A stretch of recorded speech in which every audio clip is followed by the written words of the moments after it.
Halo Mams, siapa nih di sini yang anaknya sering batuk pilek? Belum ada sebulan sudah batuk pilek lagi. Kemudian pergi sebentar mungkin ke rumah sebelah, ke rumah tetangga bermain dengan temannya langsung batuk pilek lagi. Nah, sebetulnya penyebab batuk pilek pada anak itu sangat banyak.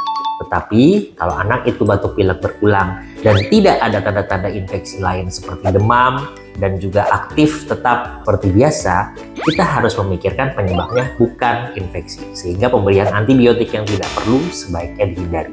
Nah, penyebab tersering batuk pilek berulang pada anak saat ini adalah alergi. Jadi, jika anak batuk pilek berulang, hilang timbul di waktu-waktu tertentu dan tidak disertai tanda-tanda infeksi seperti demam, pertimbangkan kemungkinan alergi. Jika alergi, tentu kita harus mencari pencetus alerginya.